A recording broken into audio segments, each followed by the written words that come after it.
Hi, my name is Ann Phelan, and I'm a transition specialist at the Transition Center at Perkins School for the Blind.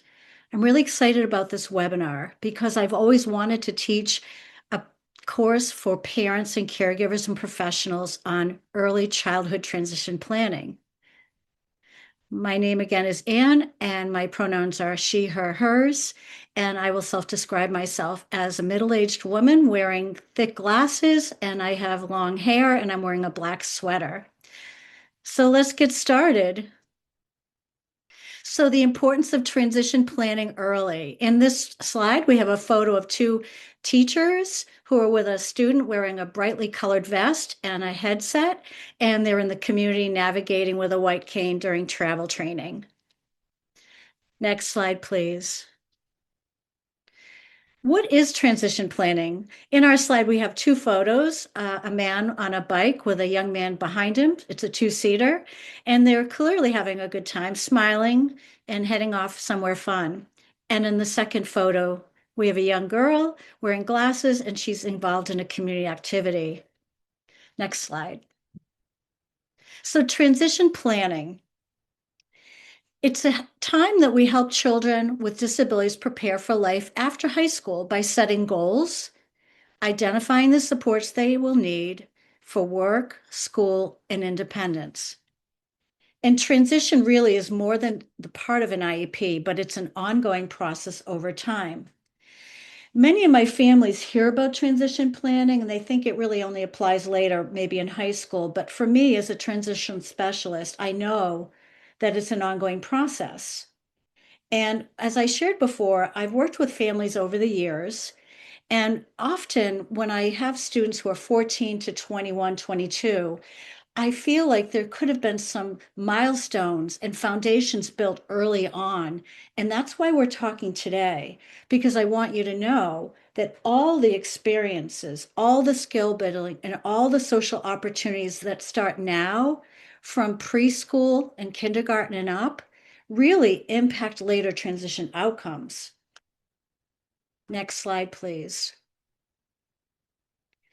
So we want to start early. In this photo, we have a young woman and a young man, and he's about 7 years old and she's an older person. They both are cane training out in the community. Even in the early years, we know that the skills your child builds lay the groundwork for the future success. We know that learning about transition early helps families get more informed, prepared, and empowered as their child grows. I took an amazing course through the Center on Transition Innovation. And I love the quote that they started our course with that I want to share with you by Steve Covey, which is begin with the end in mind. And I'll say that again because I really feel it resonates. Begin with the end in mind. Now, if you're with a child who's preschool and kindergarten, you think, wow, I can't think about 22. I need to think about here and now. But I want you to think about later because everything now that is happening will impact later on. We all want our children to be happy, to be loved, and to thrive. But transition planning starting early is going to shape their future and build the foundation. And the choices that we make early on, such as what supports are in place, the routines we build, and the learning opportunities we provide will make a difference. But it's also important for me to share this with you. There are barriers and gaps, both in higher education, independent living, jobs, and life. So early planning is really important, and we'll discuss this a little bit more later. Next slide, please. In this slide, we have a photo of a young girl clapping her hands. She's involved in a community activity and she's smiling. Let's talk about self-determination. It really drives transition planning. And I'd like to share with you the different aspects or the pillars of self-determination.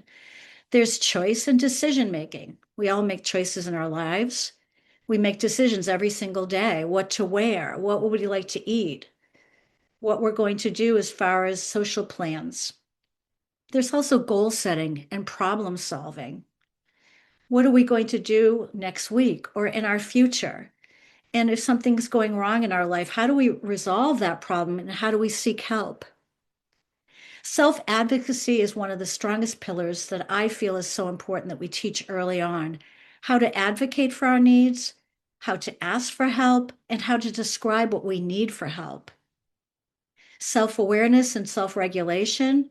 It's important that students and ourselves, we have an awareness of who we are and what tools we need to self-regulate, to de-stress, and to get better connected to our day. And the other pillars that I want to talk about are independence, empowerment, and dignity of risk. Independence is a big word, and it means different things for different people, but we're always striving for better and for the least amount of supports needed as possible. And empowerment is really important because we want to feel that we have a say in our life, we have a voice in our life, and we want to be involved in our lives. And that brings us to dignity of risk. This is something that we really want to talk about for a moment. We all make mistakes and we learn from those mistakes, but it's really natural as parents and caregivers and professionals that we protect and sometimes overdo. And we are afraid of exploitation or injury or harm. But we also need to know that everyone has the right to make their own mistakes and to learn from them in a safe manner.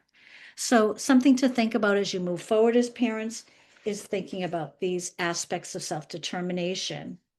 With the right supports, independence and confidence can grow, and the chance to take healthy risks and learn from experiences really pays off. Next slide, please. Building a strong foundation. We have a slide with a young man at the Perkins School for the Blind, and in the background is our beautiful historic clock tower. And he's on a track with his white cane navigating the community in the Perkins School independently. Next slide.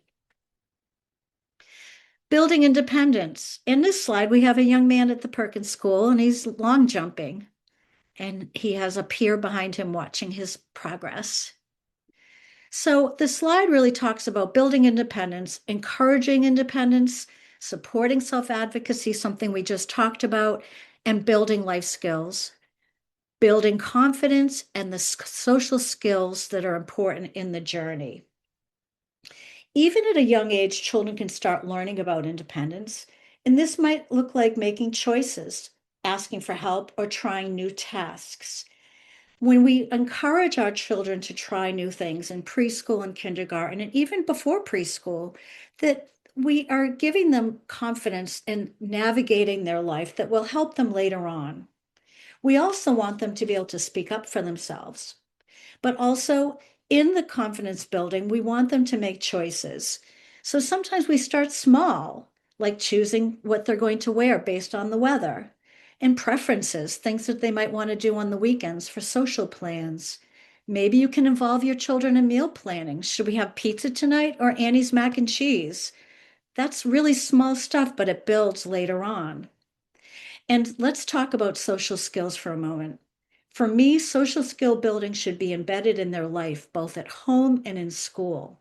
So some examples of this is learning how to take turns, reciprocity in conversation, back and forth. It's not all about them. They need to ask about us. How was your day? My day was great. How about you? Also, the old school manners are really important that we teach them. Thanking us for rides or when someone passes something at mealtime, we always want to embed those manners because later they build. Reading the room. Let's talk about that for a moment. So, what's going on in the room? Was it okay that you came in and started asking me for what time was mealtime? I was in the middle of a conversation. Take a pause and look what's going on. And we can start that early on by letting children wait sometimes. I'll be right with you. I'm doing something, and let's get back to you on that. So that's real important. And I recommend that in the IEP, you work with your team to see if social skills or social competency goals can be built directly into the IEP. Next slide, please. Understanding challenges. Here we have a young man and he's carrying his white cane. He has a backpack on and he looks like he's smiling, ready to go off on some adventure. Barriers can exist in schoolwork in the community. And we know that early support helps reduce these challenges. As I said earlier, children with disabilities face many challenges in education, employment, and community participation. Those barriers can be physical, as far as transportation, if there's mobility issues or equipment and adaptive equipment that are needed to get through the community. Sometimes the barriers are really physical, but also they can exist as far as accessibility to education. Some schools just don't have the supports and services you need. Maybe the TVI services or O&M. It's really important that we really understand what are some of those barriers. And starting early will help us recognize and reduce these barriers over time. Immersing your child with special needs in the community in early age is powerful because early experiences shape development. So I think earlier inclusion really creates more lasting and more natural benefits in their life because they're used to being in the community. They're going with their parents and caregivers and their teachers out in the community, and they're seeing what's going on. It's active engagement that I think is so vital. Next slide. Let's talk about planning together for the future. I think planning works best when families and schools work together.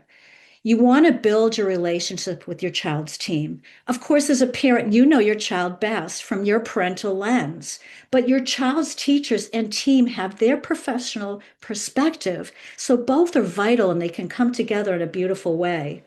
Always look at your child's strengths and what their interests and preferences are and what their needs are, and come together and discuss programming in the educational domain by looking at what would fit and how it's going to really enhance their lives.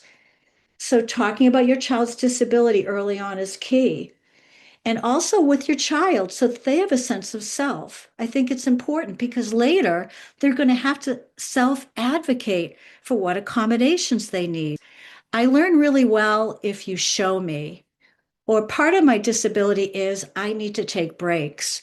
Now, these are more sophisticated types of scripts that your children will use later on, but you can see when you start early talking about their disability, it really will build later on. It's just not a new thing for them, but it's just part of their life and their experience. Talking about teaching strategies, we want to look at what's going to support their learning, their behaviors, and their social skills. So let's talk now about the team. The team will meet for IEP meetings. You will also meet for 3-year reevaluations, but always engage as a parent and caregiver in the best way you can so you're building the relationship. You want to partner with your team. And also, when you're feeling that connection, the stress of participation in these sometimes how powered meetings and stressful meetings can be reduced greatly. And lastly, the transition binder portfolio. I really love this tool. I've seen this tool being used mostly for ages 14 and up, but I want you to know what it is because I think there's merit in bringing that early in the years. So the document is really something that evolves over time, and it can actually be a binder that you can create and you can introduce to the team early on or ask the team, is this something we can start using? Now, there's lots of things that can go into the portfolio or binder. It can include the accommodations they need in the classroom. It can include medical information. And later on, it can include information about their skills that they've learned, whether they've been in internships or actually some work placement. Later, I've seen students put their resumes in there and also information about what they would like to do as far as their life. It's called a vision statement, and those are built later on. But I think you can see how this trajectory of information will really support the transition process because later, when they're in their 18, 19, 20, meeting with adult service agencies who are going to take over with you and your child, that professional will have a great lens of who your child is, and it's a beautiful portfolio that will represent who they are. Let's go to the next slide. Support early for better outcomes beyond high school. So we have a photo in the slide of a young man using assistive technology, and he's smiling and he's engaged in some activity.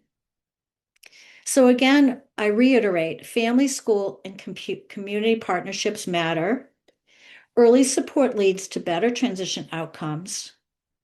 And career awareness, self-determination, and self-advocacy skills are really vital.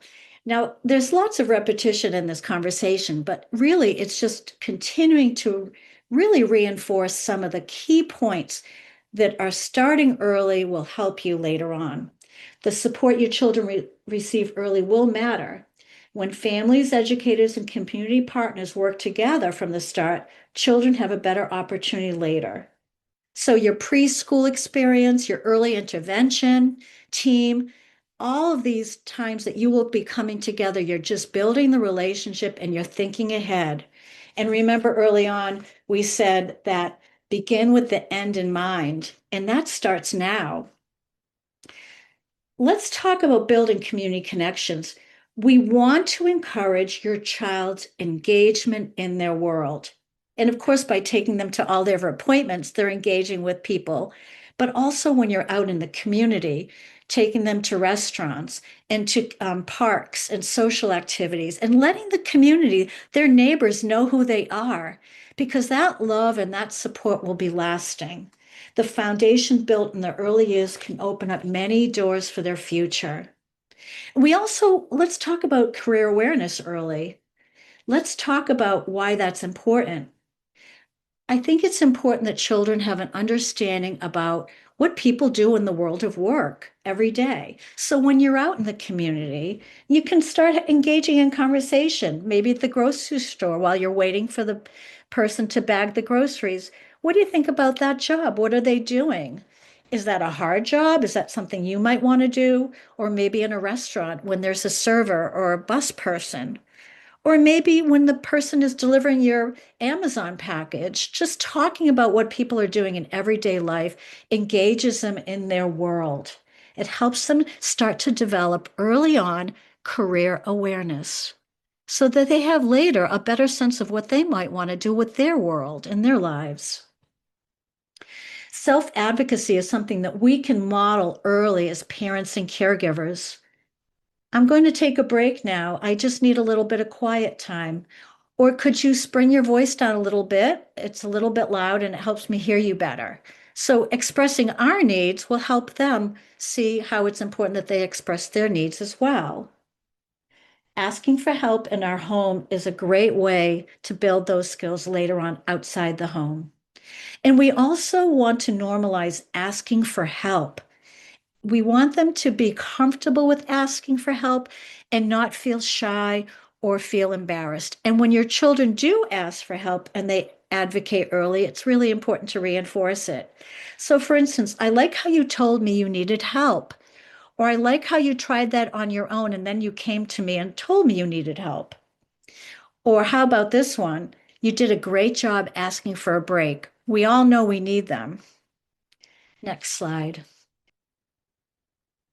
Skills to teach early. There's a young person on a swing and she's smiling. She's got pretty pink clothing with cute sneakers and she looks like she's having a great time. Next slide. I have some skills that I really think are important that I'd like you to take. And again, these slides will be references for later on.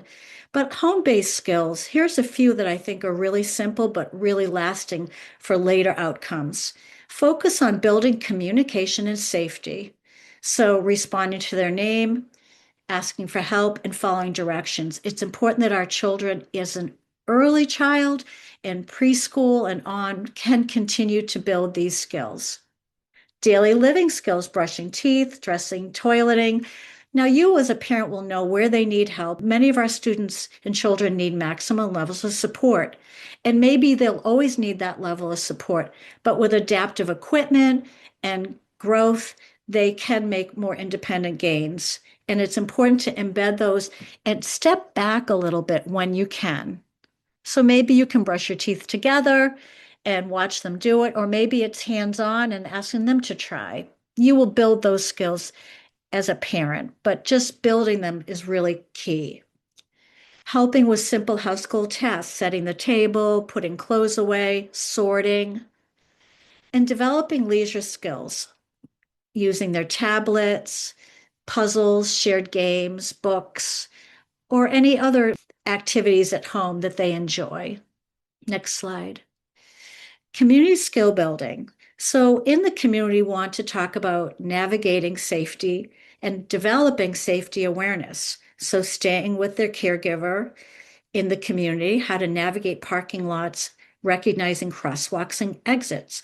Now, naturally, these are skills that are built later on, but it's important that when you're with your children, whether it's in preschool or kindergarten, just talking about the importance of looking both ways and maybe staying together.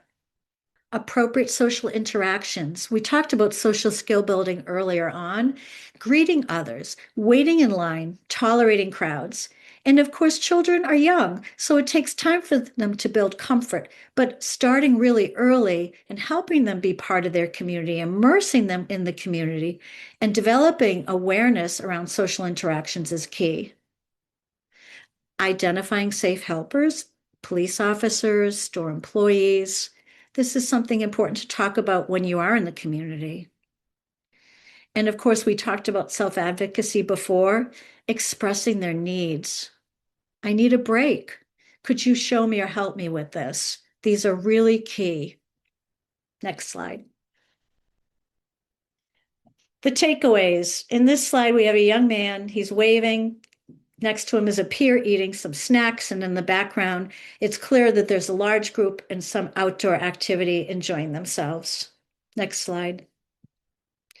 The key insights. Start with skills today.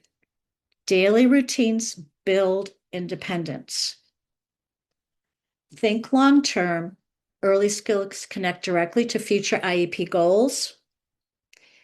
Build self-determination. Choice making, communication, and advocacy really, really matter. Next slide. What's important to remember?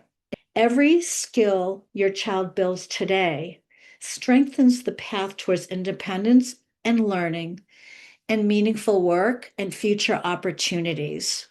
Let's summarize this. Partner with your child's team. The families are powerful drivers of success, but also partnering with your team will really support the process of transition planning now and later on. And progress over perfection. Those small steps lead to big outcomes later. And always acknowledge those small steps. Next slide. Before we conclude this webinar, I want to share with you where I work, the Perkins Transition Center. In this slide, we have a photo of 4 young adults participating in an activity in the community. It looks like they're recording something because there's a microphone and everyone is wearing headsets and they're all smiling.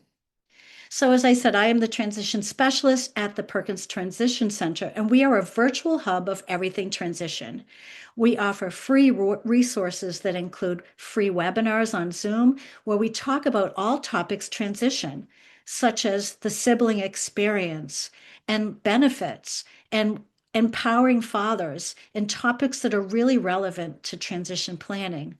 We also have in-person events with experts in the community who come together and lead, providing expert advice, opinions, and resources and information, because we believe coming together is empowering. We also provide 4- and 5-part intensive series on topics that include sexuality, housing, legal decision-making, and healthcare. And all of our series are there to provide a more deeper dive into aspects of transition planning. We also provide assessments, and we have a team of experts that can come together and provide programming virtually and in person for students who need that type of support. So we like to start early, but we also will continue through high school into the adult years. So join our community, and you can look at our website, perkins.org/transition. Next slide. So our conversation ends, but we also can stay connected, and I would welcome you to reach out to me. If you'd like some consultation or you'd like to learn more about this topic, you can reach me. There's a photo on the slide when I had longer brown hair. I was wearing a black jacket and I'm smiling because I love my job. And again, I'm the transition specialist and I'm here to support you. So reach out to me anytime. My email address is ann.phelan@perkins.org. ann.phelan@perkins.org. We at the Transition Center thank you so much for joining us today, and we hope you have a beautiful day.